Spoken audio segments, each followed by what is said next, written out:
Assalamualaikum warahmatullahi wabarakatuh. Apa kabar teman-teman semua? Semoga Waalaikumsalam masih dalam warahmatullahi keadaan wabarakatuh. yang baik, keadaan yang sehat. Kami kelompok 5 pada kali ini akan mempresentasikan tentang beberapa ragam dialog dalam mata kuliah interaksi manusia dan komputer yang diampu oleh Bapak Tesar RTPN MKOM. Mungkin langsung saja, kami dari kelompok 5 yang beranggotakan antara lain Puji Lestari, Poppy Lestari, Husniati, Ayu Rizkyani, Poppy Romadona, Merna Nursaftika, Rudi Junianto, Nova Adi Saputra, dan Muhammad Reza Aditya. Pada kali ini kami akan menyampaikan beberapa poin presentasi, poin ragam dialog. Di sini ada 5 poin yang akan kami sampaikan, dari mulai antarmuka berbasis interaksi grafis, sistem menu, batalkan aksi pembatalan, dan beberapa poin yang lain. Mungkin kepada saudara Reza Aditya kami persilahkan. Terima kasih atas waktunya. Langsung saja ke materi pertama. Poin pertama, antarmuka berbasis interaksi grafis. Secara umum, cukup sulit membedakan antara antarmuka berbasis manipulasi langsung dengan antarmuka berbasis interaksi grafis. Pada program-program yang berkemampuan hypertext, pada program akan memberitahu pengguna bahwa pengguna dapat melakukan links ke teks atau dokumen yang lain. Ketika kursor mouse berada pada teks yang mempunyai link ke teks lain, maka bentuk kursor biasanya berubah, umumnya menjadi bentuk tangan menunjuk gitu ya. Keuntungan dan kerugian teknik antarmuka berbasis interaksi grafis ini sama dengan keuntungan dan kerugian teknik antarmuka menggunakan manipulasi langsung. Contohnya misalkan kita memilih atau mengarahkan kursor kepada icon-icon yang memiliki informasi tertentu, misal kayak di Microsoft Word ya, saya mengarahkan ke kursor ke arah sapu, kayak gambar sapu di kolom home. Nah, itu terdapat pesan yaitu format painter. Nah, itu merupakan antarmuka berbasis interaksi grafis, contohnya seperti itu. Poin yang kedua, sistem menu.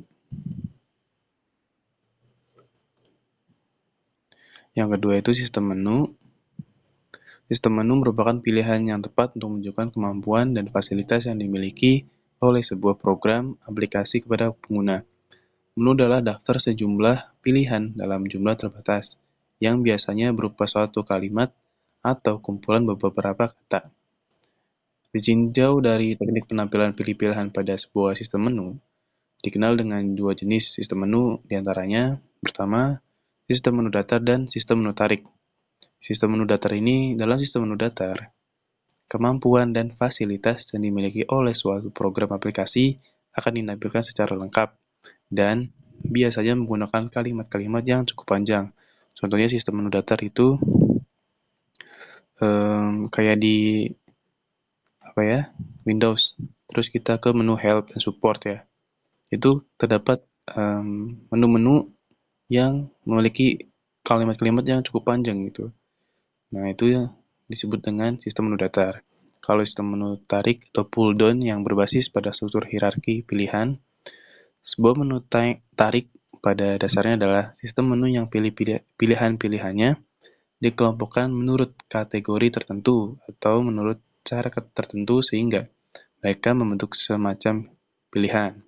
Pada pilihan paling tertinggi, pilihan itu disebut dengan menu utama. Sebagian atau semua pilihan atau menu utama dapat mempunyai salah satu atau lebih sub-pilihan. Semua sub-pilihan dari suatu pilihan menu utama dapat mempunyai satu atau lebih sub-pilihan dan seterusnya. Struktur ini membentuk semacam struktur pohon. Misal, di MS Word ya, kita masuk ke menu dari Publish. Nah, di Publish itu terdapat lagi kayak blog, dokumen, dan create dokumen. Jadi, semacam bentuk pohon. Jadi, kita mengklik ini, terus dilanjutkan ke selanjutnya, data selanjutnya gitu. Jadi, secara berkelanjutan kalau di sistem menu menu tarik ini gitu. Jadi, tidak hanya satu, misalkan kita mengklik satu option itu satu icon itu menghasilkan data enggak. Jadi bisa dari menu itu kita klik satu, dilanjutkan ke data yang lain, lanjutkan yang lain gitu. Oke, lanjut yang ketiga. Ada izinkan aksi pembatalan ya.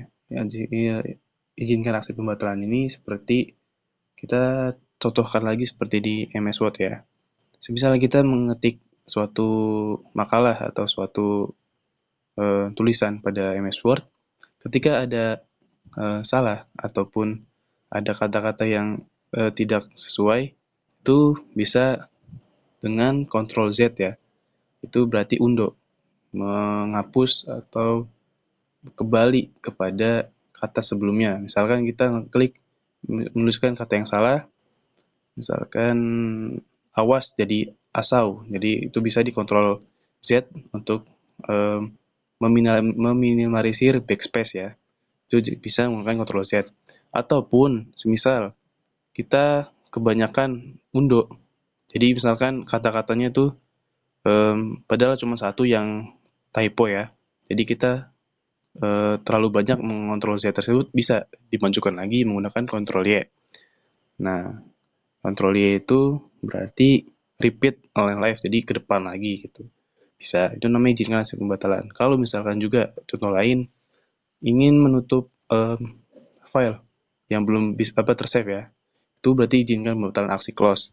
Bisa. Itu close-nya buat penyimpanan. Jadi kan ada notif don't save sama save ya. Itu jika kita ingin close, mengizinkan pembatalan aksi close itu ada izinnya dulu. Jadi don't save atau save. Biasanya pada file-file tertentu gitu. Ya, saya lanjutkan kepada Mas Alfa. Baik, terima kasih Mas Reza. Tadi kan Mas Reza sudah menyampaikan beberapa poin. Nah, di sini saya akan melanjutkan poin yang selanjutnya, yaitu fasilitas panduan, fasilitas help atau bantuan. Nah, pada aplikasi kan ada fitur-fitur kan. Nah, dalam menggunakan fitur-fitur tersebut kan, orang yang baru menggunakan aplikasi Silakan pasti Mas Alfa. belum tahu caranya. Misalkan pada aplikasi Word, kita contohkan pada aplikasi Word. Pada aplikasi Word kan ada beberapa fitur, antara lain untuk membuat teks bold, membuat teks italic, membuat teks underline, dan lain sebagainya. Dan juga memasukkan word art, memasukkan gambar. Nah, bagi orang-orang yang masih baru menggunakan Word kan, masih belum tahu caranya bagaimana. Nah, untuk mengatasi masalah tersebut, maka disediakan fitur bantuan. Yang mana di dalam fitur bantuan tersebut terdapat berbagai macam cara-cara untuk mengoperasikan aplikasi yang bersangkutan. Ataupun ketika kita sedang menggunakan aplikasi dan di tengah-tengah kita menemukan kesulitan, maka adanya fitur help tersebut akan membantu lebih memudahkan user. Kemudian poin yang selanjutnya yaitu mengurangi ingatan jangka pendek. Ingatan jangka pendek atau short term memory, setiap orang memiliki kapasitas yang berbeda-beda. Tapi rata-rata orang punya kapasitas 7 chunk pada suatu saat. Nah, yang dimaksud mengurangi ingatan jangka pendek di sini yaitu kan dalam menggunakan aplikasi ada fitur-fitur. Dalam kita menggunakan fitur tersebut kan ada cara-caranya. Nah, cara-cara tersebut kan ada yang berbagai step, ada yang hanya 2-3 step, ada yang banyak. Nah, orang yang memiliki ingatan jangka pendeknya lemah, pastikan sulit untuk menggunakan jika cara-caranya itu panjang, step-stepnya banyak. Kan orang punya kemampuan berbeda-beda. Ada yang ingatan jangka pendeknya kuat, ada yang ingatan jangka pendeknya lemah.